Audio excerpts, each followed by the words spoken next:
Graça e paz do nosso Senhor e Salvador Jesus Cristo. Queridos, hoje nós vamos trazer para vocês, claro, vocês conhecem o nosso pastor Júnior. Levei um susto, eu não sabia seu nome, menino. Você acredita nisso? É enorme. É enorme. 6 nomes. Conta para nós. Não, vai Passar o culto vai todo. dar um minuto e meio.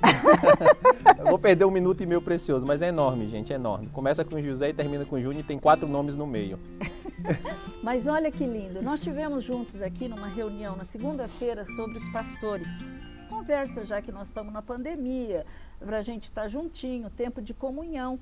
E aí eles começaram a contar, tanto ele como a Ana, começaram a contar a vida deles. Eu falei, tem que levar isso. Muitas pessoas precisam ser edificadas no como Deus age na nossa vida, atraindo a gente até Ele, trazendo cura, restauração e depois um propósito maravilhoso. Vem conhecer a história dele. Boa noite, gente. É uma alegria, um nervosismo estar aqui, né, sentado. Acho que o púlpito é um pouco mais fácil, né? Mas a gente vai tentar compartilhar aqui, dando toda a honra, toda a glória ao Senhor, porque Ele é um Deus que transforma histórias, sentenças, Ele muda tudo, Ele é tremendo. Falar um pouco da minha história, acredito que quem é da Manaim sabe, sou um cearense, nordestino, e eu sou fruto de uma família, por que não dizer disfuncional, né, em certo ponto, meu pai, tanto minha mãe, nascidos no interior, cada um com uma história de vida bem difícil, de conquistar sua independência financeira, um início de vida muito difícil, meu pai com uma marca de um alcoolismo muito sério na vida, e graças a Deus nesse contexto, quando meus pais casaram, esse alcoolismo no início foi muito forte e quando eu nasci meu pai parou de beber e graças a Deus ele não bebe mais, mas ainda assim eu sou fruto de um relacionamento que era muito alicerçado numa mulher de Deus e de um homem que não tinha compromisso nenhum com o Senhor, e minha mãe levou esse relacionamento enquanto pôde e acabou que eu sou filho de pais separados e muito mais do que isso, né? Acredito que talvez alguns de vocês possam se identificar com o conceito de orfandade de pai vivo. Então, assim, minha história e dos meus irmãos se caminha muito com isso. Você tem uma figura que lhe gera, mas que não lhe protege, que não lhe orienta, que nesses sentidos mais amplos de uma paternidade. Mas ainda bem que a palavra do Senhor nos diz, né, que pode ainda uma mãe, que tem mais carinho do que o próprio pai, ela gera no seu ventre abandonar, o pai não abandona, né? Então eu sou o nosso papai, o verdadeiro papai, nosso né? Papai E eu sou fruto de uma cura de paternidade, onde eu criava muitas expectativas no meu pai, de anseio, de resposta, mas eu só mudei e passei a amá-lo, a perdoá-lo e ainda amo muito mais do que antes quando eu entendi o verdadeiro amor do pai. Você experimentou esse amor, esse né, verdadeiro amor, que aí quando ele entra, você, não importa quem é seu pai, quem é sua mãe, quem é seu irmão, ele entra e preenche tudo de uma maneira sobrenatural.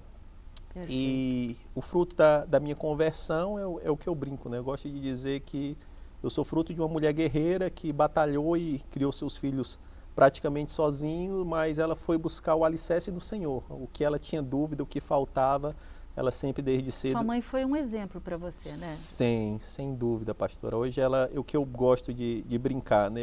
Eu me inspiro nos homens da Bíblia, mas eu acredito muito que o testemunho real, verdadeiro de um evangelho próximo, ele é capaz de mudar a história, né?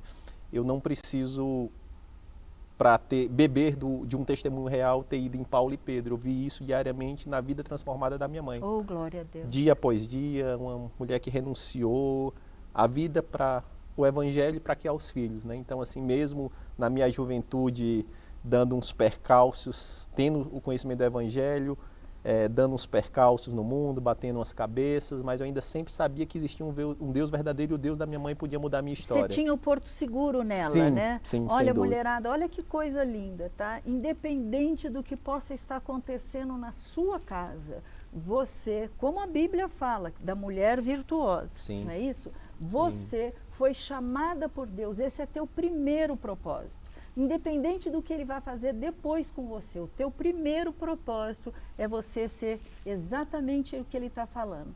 O exemplo dela era tão grande, a maneira dela conhecer Deus era tão linda, que ele sabia, eu tinha um porto seguro. Sim, e durante um certo tempo eu vivia muito alicerçado na fé dela, né?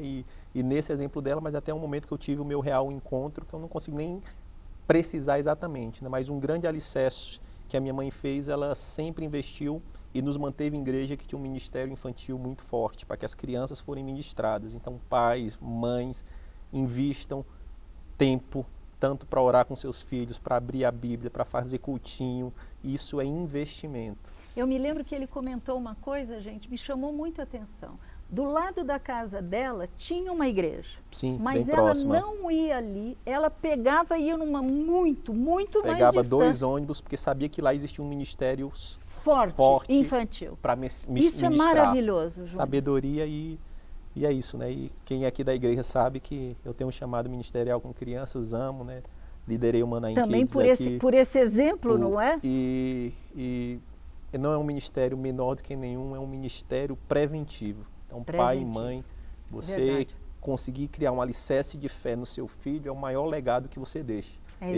Encaminhar ele para conhecer Deus verdadeiramente, ele pode ser um médico, um doutor, um advogado, onde ele for, ele vai estar guardado pelo Deus poderoso que ele protege e supre todas essas supriu, situações. Inclusive, a sua carência da figura paterna. Sem dúvida, Olha sem dúvida. Que lindo. E ele supriu e gerou a cura e hoje eu consigo amar e me relacionar muito bem com meu pai, porque eu não gero mais expectativas de coisa que ele não pode me dar, entendeu? Assim, ainda oro muito pela conversão dele, mas essa questão de buscar isso, não, né, essa expectativa de buscar essa resposta, não, o Senhor, ele supre, meu irmão, ele supre, ele é do tamanho do vazio, né? Pode ser até órfão, que é uma situação mais extrema. Mas nós fomos todos adotados. Olha que coisa louca. Ninguém a palavra é falar, perfeita, né? Eu sou órfão. Não, querido, você não é. Você foi adotado. Você é adotado todos pelo fomos. pai e tem um irmão. E que irmão, né, Juninho? Que irmão. E que irmão. Aí, tirando esse primeiro parêntese disso, né? E acabou que a minha vida, por questões profissionais, né? Muito alicerçado em estudo, que a minha mãe sempre investiu nisso, como a mulher sábia que era, e acabou que a minha vida eu tive que mudar para São Paulo, a trabalho, isso já faz aproximadamente uns 11, 12 anos, e agora eu vou querer falar de como Deus muda as histórias, destinos, né? Eu não quero dizer que a minha família é perfeita, é longe disso, mas eu quero dizer que uma família onde é centrada em Cristo, ela é totalmente diferente, né? Ela muda, né? Ela tem que muda, ser uma ela mudança, tem que ser né? uma mudança, né? E com isso eu sou testemunho de outro inverso, de um Deus que eu tinha tudo para não acreditar em casamento, tinha tudo para não acreditar por todos os exemplos que eu vivi. A Ana também, ela não pode testemunhar aqui, mas também ela tinha muitos exemplos complexos na casa dela e era uma pessoa também que tinha tudo para não acreditar na instituição casamento, que é um projeto de Deus. E é tão interessante que Deus, eu acredito que o casamento é uma instituição perfeita de Deus e ele junta propósitos. Ele junta propósitos para que essas duas pessoas, junto com ele, atendam um fim. Talvez as pessoas elas podem abandonar esse propósito, mas eu acredito que toda instituição familiar, ele junta um homem e uma mulher para atender um fim, um propósito de Deus. As pessoas podem não aceitar, não... Se ele respeitou Adão e Eva na decisão de desobedecer, mas que realmente há um plano, com certeza. Sim. E eu vou tentar contar brevemente um pouco do meu testemunho. Com a Ana, eu já morava aqui em São Paulo e fui passar umas férias em Fortaleza. Na mesma cidade que eu cresci, que eu nasci e tal. Isso. E ela morava lá e encontrei ela num contexto totalmente atípico. Jovens, abre o olho, não vai tirar do contexto, né? Porque eu conhecia minha esposa numa festa.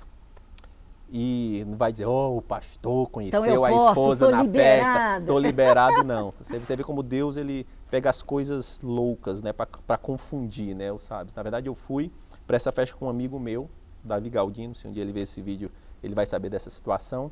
Ele tinha acabado de se separar, ele queria ir para uma festa, estava meio assim, eu disse, cara, eu vou contigo, vou te acompanhar. E nesse mesmo dia, a Ana, ela vinha acompanhando muito tempo, por mais de 12 anos, ela vinha sofrendo com a doença da mãe dela, da minha sogra, no hospital, e uma amiga foi lá e disse, não, eu preciso levar você para espairecer de alguma forma, de algum modo. Eu já vejo os anjos assim, vou levar você, vou trazer, ali vai ser o... é bem impressionante. E chegando nessa festa, quase no final eu encontro a Ana, a gente troca uma conversa, e ali a gente entendeu que não ficamos, jovem, não ficamos, não teve. confesso um pecado, eu tentei, mas ela, como mulher sabe, ela me afastou. E olha que você era crente. E era crente. Não vou querer ser alheio a isso, mas ela, como uma boa mulher, ela se posicionou e mostrou o valor de uma mulher virtuosa, diferente, que tem um valor. E ali a gente conversou muito e a gente entendeu que a gente tinha estudado na mesma faculdade, pelo mesmo período, fazendo o mesmo curso, e a gente não tinha a menor lembrança um do outro. Nunca se viram? Nunca se cruzaram? Nunca se foi cruzaram. Só na festa mesmo? Nessa festa nunca vi, mas ela, quando a gente falou, disse, não, a gente cuidou na Universidade Estadual do Ceará pelo mesmo tempo. Não, então a gente fez alguma disciplina junto, possivelmente ela foi minha monitora, mas não tenho lembrança. E acabou que ali conversei e eu pedi o contato dela, ela não me deu o telefone e eu... Mas aí no meio da conversa ela falou de um amigo comum entre nós e eu lembrei desse contato e falei, cara, conheci a Ana, menina muito... Você foi atrás. Muito especial, você tem o telefone dela? Ele falou, não, tem um tempo que eu não tenho o contato dela, mas eu tenho um e-mail. Posso te passar esse e-mail? Aí ele passou o e-mail e eu passei um e-mail dizendo que queria conhecer ela mais. E passou 1 dia, 2 dias, 3 dias, 5 dias, 7 dias, ela não respondeu e eu... não é para ser. E voltei para São Paulo, segui minha vida aqui e uns 3 para 4 meses depois ela responde esse e-mail pedindo 1000 desculpas porque aquele e-mail que ele tinha me dado era um e-mail que ela não usava mais e ela entrou lá só para retirar um boleto, alguma coisa e viu. Como Deus é lindo, Aí Júlio. a partir daquilo ali, gente, começou um cronômetro, Deus apertou o cronômetro e a nossa história. Eu não vou conseguir entrar em todos os detalhes, assim, mas resumo disso é que em 6 meses nós já estávamos casados. Assim, né? Entre namoro e casamento, em 6 meses nós estávamos casados. E você dizia que você não estava pronto para esse casamento Sim, rápido. não queria. Isso aí. Eu dizia que não estava pronto, queria conhecer, mas quando Deus ele une propósitos e você vê a certeza disso. E Deus usa, inclusive, o próprio ambiente do teu trabalho para falar, agora você tem que ir para tal lugar e você fala, sozinha eu não vou. Então vamos casar. Isso é maravilhoso. Sim. Isso aí foi uma situação, porque acabou que esses 6 meses era um pouco difícil, porque a gente ficou namorando à distância, e quem namorou à distância sabe. Idas e vindas, DRs online, por telefone é bem difícil. Chegou um momento que eu voltei de férias para Fortaleza e eu estava muito decidido a largar tudo aqui em São Paulo para recomeçar a vida lá. E o meu plano para ficar com ela. Para ficar com ela. Então, eu estou nesse bate e volta, estava com algumas questões aqui profissionais. E também financeiramente, porque você fica viajando toda hora, não é fácil, né? Sim. Aí eu já tinha decidido, não, a gente vai noivar e com isso eu volto para São Paulo, organizo a minha vida e em 6 meses eu volto para cá e caso. Só que nessas férias eu recebi uma ligação que mudou o contexto da empresa que eu tinha. Nesse momento eu recebi uma promoção, aí eu disse, não, então vou continuar em São Paulo. Aí perguntei para ela se ela topava vir, ela disse que vinha, só que até então existia um empecilho, né? Lá ela tinha um emprego, trabalhava, e assim o plano de 6 meses continuava ativo. Eu disse, não, em 6 meses a gente fica indo e vindo, organiza a vida, se você conseguir transferência para São Paulo, bem, se não tiver, agora você abandona o seu emprego e a gente recomeça lá. Mas a história é tão louca que a gente ficou noivo por 1 semana. Porque ela foi comentar com a chefe dela, pô, você sabe que o meu noivo vinha para morar para cá, agora mudou, ele vai ficar mesmo em São Paulo e eu quero ir para lá. Caso você saiba de alguém que queira uma transferência, eu sei que não é muito comum alguém vir fazer esse movimento. Aí ela falou, te transfiro amanhã. Eu recebi uma ligação sexta-feira passada de uma moça que está no mesmo cargo da empresa, na mesma condição, perguntando se tinha alguém em Fortaleza querendo ir para São Paulo. Era tão incomum que eu falei, moça, eu fico feliz em você pedir, mas eu acho muito pouco provável alguém querer sair daqui para ir para lá nesse contexto. Aí, resumindo da obra, então eu já saí de noivado em 1 semana. Casado, voltamos de mala e cuia, sem ter casa, sem ter nada. Moramos aí um tempo no hotel e o Senhor ele foi moldando e juntando propósito. E o melhor disso é que hoje, graças ao Senhor Todo-Poderoso, existe uma família onde os valores do Senhor, nós não somos perfeitos, mas Ele rege as nossas relações. E o alicerce dessa família não está em Júnior e em Ana, está em cada vez mais Júnior buscar conhecer Cristo e Ana buscar conhecer Cristo. Que a gente se torna pessoas melhores e o casamento fica mais alicerçado. Quanto mais a gente faz esse processo... Você está notando por que é importante você conhecer quem é o teu irmão? Você sabe que ele é pastor. Se você for aqui da Manaim, você sabe que ele é seu pastor. Mas você podia imaginar isso? Qual não foi a minha surpresa nessa segunda, né? Sim. Quando ele começou a contar, eu falava, gente, isso é maravilhoso. Olha o que Deus faz, o plano dele de juntar. Eu quero esses dois juntos. E ele faz tudo certo. Querido, você só precisa confiar. Você só precisa aprender a depender, a buscar. Seja feita a tua vontade. Porque quando a gente abre mão da gente, do nosso querer, é fácil para ele. Não tem que ficar criando situações. Você acha que pode alguém ligar um dia antes para falar, tem uma vaga em São Paulo, se você quiser eu te transfiro amanhã? Sim, sim. Simples assim. Dependência, confiança. Gostou? Então, fala para Deus o que a vida deles é um exemplo. Fala exatamente, Senhor, eis-me aqui, usa como o Senhor quiser. Sim. Onde o Senhor quer me levar? O que o Senhor quer fazer? Eu sou vaso, dono de vaso. Se você tem uma casa, você é dona de casa, você pega o vaso, hoje eu não quero que enfeite aqui, hoje eu quero que enfeite aqui, hoje eu vou pôr ali. Simples assim. E uma última dica para casamento, né? Todo mundo daqui sabe que o pastor de casais da nossa igreja é o pastor Getúlio, é que uma forma de um casal evoluir no conhecimento de Deus é servir junto, né? Então a gente sempre tem buscado servir junto, se complementando. Ela, enquanto eu estava liderando o Ministério Infantil, ela sempre esteve comigo como líder. Ela desbravou aí a questão musical como liderança, e agora eu apoio, né? E assim, é um bom exercício para o casal estar servindo junto ao Senhor, é uma forma de conhecê-lo mais. E hoje ele é pastor. Você não acha o máximo? Deus é lindo. Se fosse contar... Eu não acredito, gente, ainda que eu sou pastor. Mas Deus queria tanto que ele fosse. Você sabe que um dia nós fomos assistir um teatro ali na Rua Augusta, onde estava contando aquela peça sobre a Rua Azusa e como veio o avivamento. Sim. Ele e a Amada, o Caio já havia falado com eles, que eles queriam ungí-lo. E ali no meio da peça, só os dois, não tinha mais ninguém conhecido da nossa igreja. Sim. Nós fomos no teatro de manhã e eles à noite. De repente, sai a pessoa que está lá em cima representando. Conta para nós. Te dou mais um minutinho. Jesus. Mas isso aí eu acho confirmação, muito... não é? É confirmação, mas quando eu falar só um pouquinho aqui nesse último minuto, que eu não tinha nenhuma pretensão de ser pastor. Estou aqui por obediência. Alguns amigos próximos sabem o quanto eu tinha relutância em relação a isso, não por demérito, mas assim por se sentir incapaz de seguir essa missão. Mas... Continua sempre sentindo isso, sim, Júnior. sim. Nós somos representantes, isso tem que gerar em nós muito temor. Continua que está certo. E com isso, só que chegou um momento que o Senhor deu uma trombada em mim e Ele falou claramente que esse era o projeto que Ele tinha para a minha vida, e durante 2 anos Ele foi dando algumas conformações, algumas menores, algumas maiores, como nessa peça de teatro. E chega um momento que aquele seu medo e dúvida se torna em obediência. Então, exatamente. Assim, isso ele é o eis-me aqui de novo. É o eis-me aqui, né?